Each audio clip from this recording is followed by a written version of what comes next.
ఇదని ముఖ్యంగా BJP government అంటే నరేంద్ర మోడీ ఏ విధంగా ప్రైమ్ మినిస్టర్ అయ్యాడు, ప్రైమ్ మినిస్టర్ అయిన తర్వాత ఆయన బీసీలకు ఏమి చేశాడు,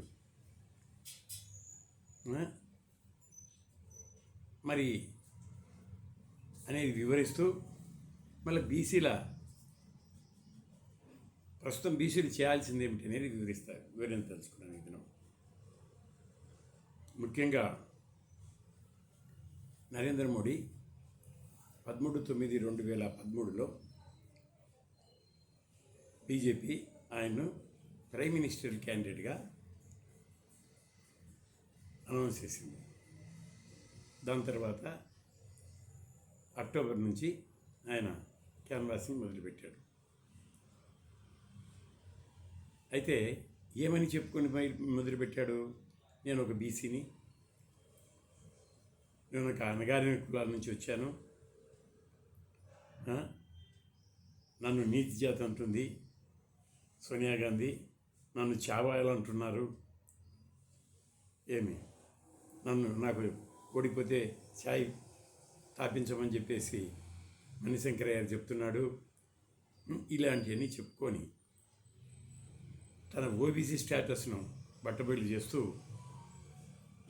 ఆయన ఎన్నికల్లో పాల్గొనడం జరిగింది, ఎన్నికల క్యాన్వాసింగ్లో. అయితే అప్పుడు మేమందరం కూడా ఇంతవరకు ఒక్క బీసీ కూడా ప్రైమ్ మినిస్టర్ కాలేదు, దేవగౌడ అయినాడంటే ఆయన ఎకనామికలీ బ్యాక్వర్డ్ క్లాసెస్, ఆయన కూడా గౌడాస్ వచ్చేసి అక్కడ బీసీలు కాదు కర్ణాటకలో అని చెప్పే ఉద్దేశంతో ఈయనకు పూర్తిగా మద్దతు పలికాం, దేశవ్యాప్త బీసీలమందరం కూడా. అప్పుడు నరేంద్ర మోడీ అన్నగారైన సోమాబాయి మోడీ కూడా మద్దతుతో తిరగడం జరిగింది, అన్ని చోట్ల ఓట్లు వేయమని చెప్పి అభ్యర్థించడం జరిగింది. నేను బాంబేలో ఒక మీటింగ్ పెట్టి అటు బీసీలది ఇటు అఖిల భారతీయ తెలుగు సభ మహాసభది మీటింగ్ పెట్టి అక్కడ ఒక రెజల్యూషన్ పాస్ చేసి మనమందరం కూడా నరేంద్ర మోడీకే సపోర్ట్ చేయాలని చెప్పేసి అటు బీసీ సంఘాల నుంచి అటు బీసీల నుంచి ఇటు అఖిల భారతీయ తెలుగు సభ మహాసభ నుంచి రెజల్యూషన్ పాస్ చేసి దేశవ్యాప్తంగా పంపించడం జరిగింది, ప్రతి స్టేటుకు కూడా. తర్వాత ఎన్నికల్లో కూడా ఎలక్షన్ మీటింగ్లో కూడా పాల్గొనడం జరిగింది, అనేక మీటింగ్లు పెట్టడం కూడా జరిగింది. ఇవన్నీ నరేంద్ర మోడీ గారికి కూడా తెలుసు. అయితే ఆయన ఏం చేశాడు?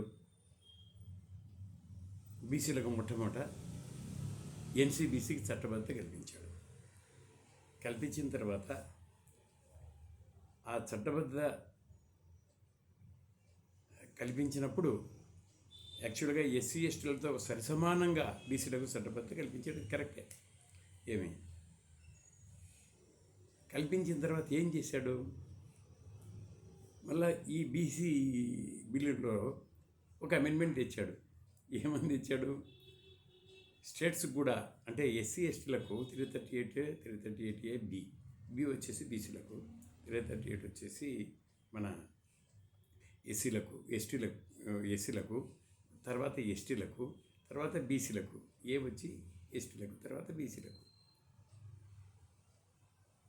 దీని తర్వాత ఏం చేశాడు? దాన్ని డైల్యూట్ చేశాడు. ఎందుకు డైల్యూట్ చేశాడంటే ఎస్సీ ఎస్టీలకు only parliament is authorized to increase and decrease the caste in the list of ఎస్సీస్ and in the list of STs. అదేవిధంగా బ్యాక్వర్డ్ క్లాసెస్ కూడా చేశాడు. కానీ ఈ రాష్ట్రాలన్నీ కూడా ఈవెన్ బీజేపీ పాలిత రాష్ట్రాలు కూడా మా హక్కులను తీసుకున్నారు మీరు అని చెప్పడంతో ఆయన మళ్ళీ దాన్ని కొద్దిగా అమెండ్ చేశాడు. Okay, that is good, no problem దాని గురించి. తర్వాత ఏం చేశాడు? 2017లో మేము వచ్చేసి ఇది సబ్ కేటగిరీస్ని చేయాలి 27%ను. ఎందుకంటే మా స్టేట్లో ఆంధ్రప్రదేశ్ ఉంది, కర్ణాటకలో ఉంది, అన్ని చోట్ల ఉండే సబ్ కేటగిరీస్. అట్లే యూనియన్ 27% సబ్ కేటగిరీస్ని చేయదు. అందువల్ల నేను సబ్ కేటగిరీని చేయాలని చెప్పేసి ఒక డిమాండ్ ఇచ్చాను. మేము హరిబాబు రాథోడ్ అని చెప్పేసి ఎంపీ ఫ్రమ్ మహారాష్ట్ర, ఆయన ఎమ్మెల్సీ కూడా చేశాడు. ఆయన నేను కలిసిపోయి ఒక 25 మంది బీసీ ఎంపీలకు డిన్నర్ ఇచ్చి మహారాష్ట్ర సదన్లో వాళ్ళని తీసుకుని ఒక మెమరాండం తీసుకుని పోయి నరేంద్ర మోడీ గారికి ఇవ్వడం కూడా జరిగింది. తర్వాత ఒక మీటింగ్ పెట్టడం జరిగింది, పెద్ద మీటింగు. ఒక ర్యాలీ తీసాం, జంతర్ మంతర్లో పెద్ద ర్యాలీ తీసాం. దాని తర్వాత నరేంద్ర మోడీ ఏమనుకున్నాడేమో ఒక రోహిణి కమిషన్ వేసేసాడు, సబ్ కేటగిరీస్. అదే రోహిణి కమిషన్ ఏం చేసింది, దాన్ని లైఫ్ ఎక్స్టెండ్ చేసుకుంటూ పోయింది. ఎప్పటి నుంచి ఎక్స్టెండ్ చేస్తూ పోయిందంటే ఒక 4 ఏళ్ళు ఎక్స్టెండ్ చేసింది. 6 months. ఫైనల్గా రోహిణి కమిషన్ ఏం చేసిందంటే 2018లో 2022లో ఒక రిపోర్ట్ సబ్మిట్ చేసింది. 22 I think 23లో సబ్మిట్ చేసింది.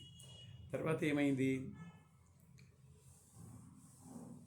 ఈయన ఫస్ట్ ఎన్సీబీసీ చట్టబద్ధ కల్పించాడు.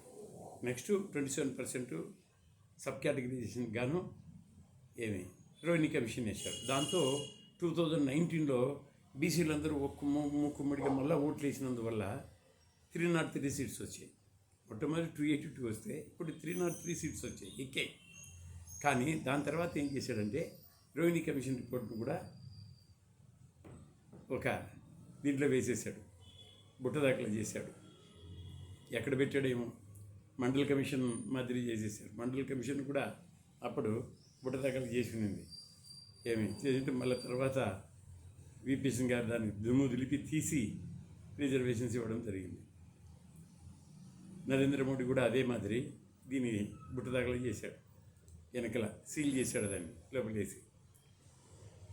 ఇప్పుడు ఏం జరిగింది, 2024 ఎలక్షన్స్కి వచ్చేసాలకు మాకందరికీ కనువిప్పు కలిగింది. ఒరే నరేంద్ర మోడీ ఓన్లీ చెప్పుకునేదానికే బీసీరా, ఆయన బీసీలకు ఏం చేసే పరిస్థితుల్లో లేడు అని చెప్పి మాకు కొంత కనువిప్పు కలగడం జరిగింది.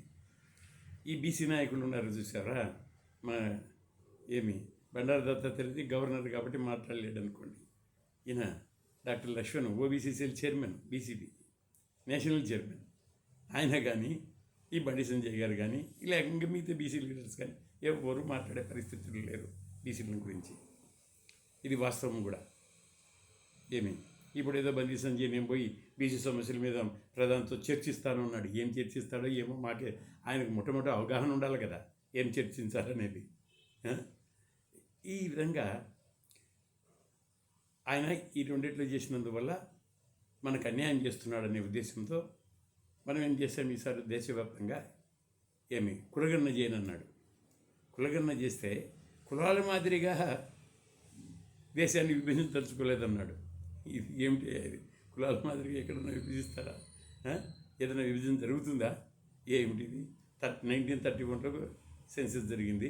దాని తర్వాత 2011లో సెన్సెస్ చేశారు కాంగ్రెస్ గవర్నమెంట్. కులాలన్నీ విడిపోయాయా? ఏం విడిపోలేదే. బీసీలుగానే ఉన్నారు, ఎస్సీలుగానే ఉన్నారు, ఎస్టీలుగానే ఉన్నారు. ఎవరు విడిపోలే. అగ్రవర్ణాలు ఇంకా బాండింగ్ చేసుకొని కరుచుకొని ఉండారన్నమాట. కాబట్టి ఇవన్నీ ఏం కాదు, ఇది ఊరికే చెప్పేదానికి మాత్రమే ఇది నరేంద్ర మోడీ గారు చెప్పారనేది మాకందరికీ అర్థమైంది. అందుకే కంప్లీట్గా గండి కొట్టాము ఈసారి. 240 సీట్స్కి తెచ్చాం. ఇప్పుడు సమస్యలు ఏమిటి? కులగణన ఎందుకు గాని చేయడం లేదు తెలియదా? డాక్టర్ లక్ష్మణ్కు ఇన్ని మీటింగ్లకు వస్తాడు. కులగణన ఎంత ఇంపార్టెంటో తెలియదా? కులగణన వచ్చేసి 2010లోనే సుప్రీంకోర్టు 259/1994 అండ్ 356/1994 ఈ WBL తీసుకుంటే దాంట్లో జడ్జిమెంట్ 13/7/2010లో ఈ ఎడ్యుకేషన్ ఎంప్లాయ్మెంట్కి ఇస్తే 11th May 19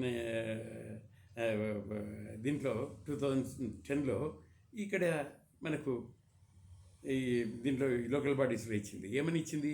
కులగణన ఏ స్టేట్ అయినా సరే, సెంట్రల్లో అయినా సరే ఉంటే ఈ 50% ఏదైతే లిమిటు ఆపాదించిందో సుప్రీంకోర్టు, దాన్ని క్రాస్ చేసి రిజర్వేషన్స్ వెళ్ళిపోవచ్చు జనాభా ప్రాతిపదికన. ఎందుకంటే మేము 19 నెంబర్ ఆఫ్ కేసెస్లో మేము వేసినప్పుడు సుప్రీంకోర్టు అదే చెప్పింది. మీ కులగణన లేదు కదా, 1931 కులగణన ఇదేంటే దాని ప్రకారం మీరు తెస్తున్నారు, కులగణన కాదు కదా. అప్పుడు చేసిన కులగణన ఇప్పటికీ పర్సెంటేజ్ని తీసుకుంటే మీరు వస్తే ఎట్లా? యాక్చువల్గా కులగణన చేయించండి. క్వాంటిఫైబుల్ డేటా చేయించండి అని చెప్పి మద్రాస్కేమో 69% అప్రూవ్ చేసింది. అదే ఇక్కడ కర్ణాటకకు 50% తగ్గించమనింది. అది ఇద్దరు కూడా రిట్ పిటిషనర్లు ఎవరు? ఇద్దరు బ్రాహ్మిన్సే. ఒక ఆయన పి కృష్ణమూర్తి, ఇంకొక ఆయన కె కృష్ణమూర్తి గారు, ఇంకొక ఆయన వచ్చేసి ఎస్వి జోషి గారు. ఇద్దరు కూడా అంతే. సో ఇప్పుడు వీళ్ళందరూ కూడా ఏమంటే ఎట్లా గండి కొట్టాలా రిజర్వేషన్స్కు? ఎస్సీ ఎస్టీలో గండి కొట్టలేరు, కొట్టేదంతా బీసీలకే గండి కొట్టాలని చూస్తున్నారు. అది బీసీలు చాలా బీసీ ప్రైమ్ మినిస్టర్ అయ్యింది, బీసీలకు అన్యాయం జరుగుతుందంటే చేసుకోలేకపోతున్నాడు. ఒకటి కులగన్న చేయడంలే. రెండోది నేనంటే ముఖ్య ఇంపార్టెంట్ పాయింట్లు చెప్తున్నాను. ఇప్పుడు 27% రిజర్వేషన్స్ 1993లో వచ్చిన తర్వాత కూడా యూనియన్ గవర్నమెంట్ సర్వీసెస్లో ఐపీఎస్ కానీ లేకపోతే లోయర్ క్యాడర్లు కానీ ఓన్లీ నాట్ మోర్ దెన్ 7% అంతా కలుపుకుంటే. ఎందుకు 27%? 1993 అంటే అది ఒక 7, ఇది ఒక 32 years నువ్వు ఇంప్లిమెంట్ చేసిన తర్వాత ఇంకా 27% వేకెన్సీస్ ఫిలప్ కావడం లేదంటే ఎందుకు? ఎందుకంటే క్రీమీ లేయరు కింద ఉండేవాళ్ళు అభ్యర్థులు దొరకకపోతే లేకపోతే పైనుండే వారికి ఇవ్వాల నార్మల్గా. ఎందుకంటే వాళ్ళు కూడా బీసీలే కాబట్టి వాళ్ళకు creamy layer is a component introduced by the Supreme Court, not in the Constitution. So creamy layer పైనుండే వాళ్ళు బీసీలు కాకుండా ఎట్టపోతారండి? They are educationally and socially backward. That is main important. Creamy layer actually economic criteria ఎక్కడ కాన్స్టిట్యూషన్లో లేనే లేదు. ఇది సుప్రీంకోర్టు తెచ్చిపెట్టిందాక అది రూల్ ప్రకారం అయిపోయింది, అది రూల్ అయిపోయింది. అంటే నేను చెప్పేది ఏమిటంటే క్రీమీ లేయర్ కింద ఉండేవాళ్ళు లేకపోతే క్రీమీ లేయర్ పైన ఉండే వాళ్ళకి ఇస్తా పోతే ఈ 27% కూడా బీసీలు వచ్చి ఉండేవాళ్ళు. అది రాకుండా గండి కొట్టేదానికే సుప్రీంకోర్టు ఏం చేసిందంటే క్రీమీ లేయర్ పైన ఉన్న బీసీలందరూ కూడా జనరల్ క్యాండిడేట్స్ అని చెప్పేసింది. మొత్తం జనరల్లో కలిపితే అందరూ బ్రాహ్మిన్స్, వీళ్ళు అందరూ అగ్రవర్ణాలు అందరూ కూడా ఐపీఎస్ దీంట్లో అయిపోతున్నారు. బీసీలు మాత్రం గోవిందా 27% సీట్లు పర్సెంటేజ్ రిజర్వేషన్స్ ఉన్నా కూడా ఏమి ఐపీఎస్లో 4%, 5% వస్తున్నారు. ఓవరాల్గా 7%. ఇది అన్యాయమా కాదా? నరేంద్ర మోడీ అర్థం చేసుకుంటాడా లేదా? అర్థం చేసుకోవాలి. ఇది ఒకటి చేశారా? ఇది ఒకటి ఏం చేయడం లేదు కదా. నెక్స్ట్ చెప్తున్నాను. మహిళా బిల్లు పెట్టాడు మొట్టమొదట. మహిళా బిల్లు పెట్టి ఎందుకు మహిళా బిల్లు ఇన్ని రోజులు పెండింగ్ అయిందండి?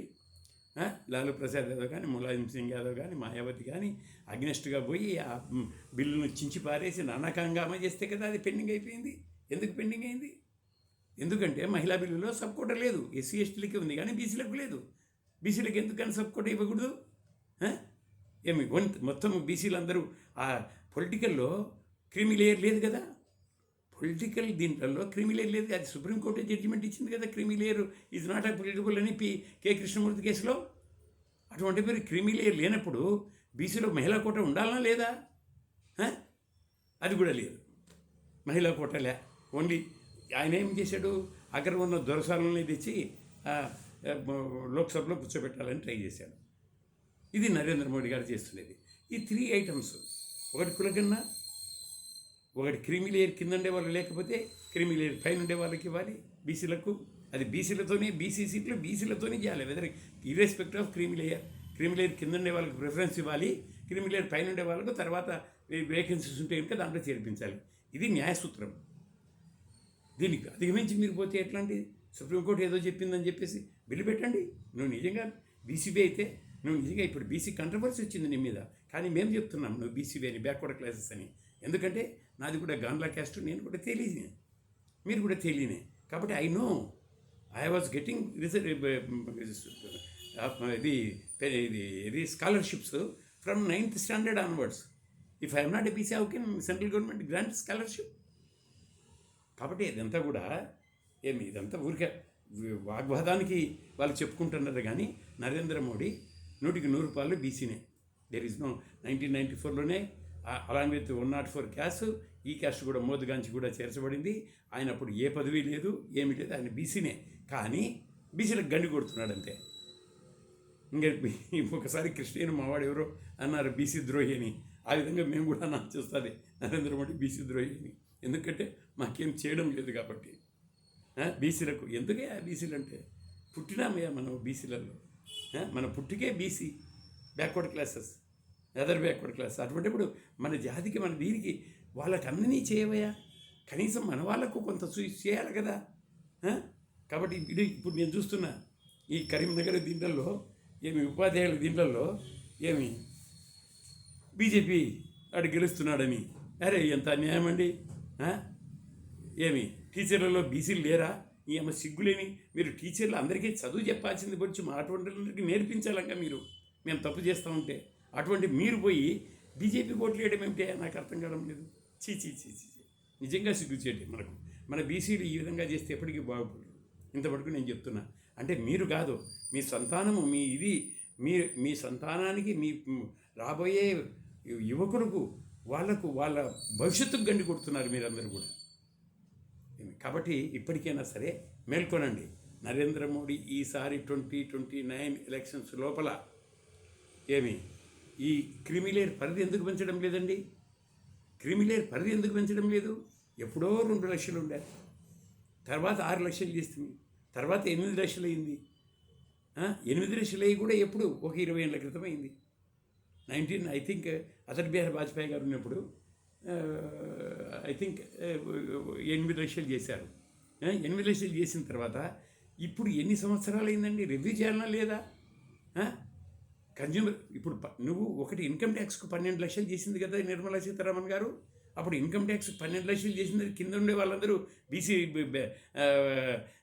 బీదోళ్ళనే కదా, వాళ్ళకి ఇన్కమ్ అంత లేదనే కదా, వాళ్ళకి హ్యాండ్ టు మౌత్ ఇన్కమ్ అనే కదా ఆమె 12 lakhs ఎగ్జామ్షన్ చేసింది.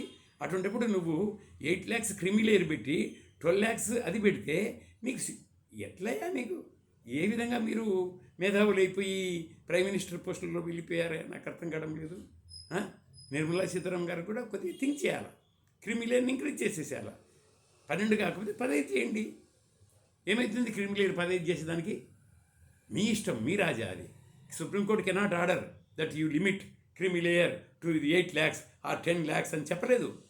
They can only say a క్రిమిలేయర్ను ఏర్పరచండి అని. Creamy layer we have taken so much decision ఎన్నో క్రిమిలేయర్ మీద. ఏమి అప్పుడు 2 లక్షల మీద ఉన్నప్పుడే యూనియన్ గవర్నమెంట్లో మేము ఇక్కడ 6 లక్షలు చేసినాము తెలంగాణలో. అదే నేను రేవంత్ రెడ్డి గారు కూడా మొన్న చెప్పింది. ఎందుకంటే నేను నా స్పీచ్లో నేను ఏం చెప్పినానంటే, నువ్వు క్రిమిలేయర్ ఇంక్రీజ్ చేయవా లిమిటు. ఏమి చేయకుండా ఊరికి బీసీలు అంటే ఏం ఫలమయ్యా మీరు? మీ నాయకుడు మీరు రాహుల్ గాంధీ గట్టిగా చెప్తున్నాడు కులగన్న మీద అన్నిటి మీద. మీరేంది ఇక్కడ దద్దమ్మలాగా కూర్చోనిండి. కాబట్టి చేయండి, నా మాట వినండి, చేయండి. ఏమి ఇది చేస్తే కనుక నరేంద్ర మోడీ 29లో డెఫినెట్గా మళ్ళా బీజేపీ కొద్దిగా పుంజుకుంటుంది. అది ఇవన్నీ చేయకపోతే బీసీలను ఈసారి బీసీలు దేశవ్యాప్తంగా బీసీలందరూ కూడా మేము జాగ్రత్త చేస్తాం. ఏమి ఆ బీసీలు అయ్యా, బీసీలు కూడా 50% బీసీలు హిందువులేనయ్యా. 50% బీసీలు హిందువులే. నువ్వు హిందువుతను పట్టుకొని పోరాడుతున్నావుగా. హిందువులన్నింటినీ ఒకటి చేయాలనుకుంటున్నారుగా మీరు. మళ్ళీ మేము 50% మేము బీసీలు హిందువులం కాదా? కొద్దిగా ఆలోచన చేయండి మీరు. నువ్వు బీసీగా ఉండి ఎన్ని పెడుతున్నావా లేదా? మేము రోజు బుట్టు పెడుతున్నామా లేదా? మళ్ళీ అటువంటిప్పుడు బీసీలందరూ కూడా హిందువులే కదా. ఏమిటి నాకు అర్థం కావడం లేదు. చేయాలి, చేయకపోతే గాలికి పోతారు మీరు కూడా కొట్టుకొని. అప్పుడు మళ్ళీ మా రాహుల్ గాంధీ ఇప్పుడు కులగన్న తీసుకున్నాడు కాబట్టి 2029లో బాగా యుద్ధమే జరుగుతుంది. నేను చెప్తున్నాను మీకు. ఎందుకంటే ఇవన్నీ చేయకపోతే కనుక బీజేపీని అనగదొక్కేదానికి బీసీలు వెనుకాడరు. ఈ విధంగా చెప్తూ నేను ఇదే మొత్తం నరేంద్ర మోడీ మీద చెప్పాలనుకున్నాను. ఏమి ఆయన కాంట్రవర్సీ, ఆయన ఏం చేశాడు, బీసీలకు ఏం చెబుతున్నాడు, మనం ఆయన మన నాయకుడిగా భావిద్దామా బీసీలందరము, లేదా అగ్రవర్ణ నాయకుడిగా భావిద్దామా? అది మీరే తెలుసుకోండి. మీరే మీ విజ్ఞానంగానే బీజేపీకి ఓట్లేయండి. నమస్తే. జై హింద్, జై తెలంగాణ.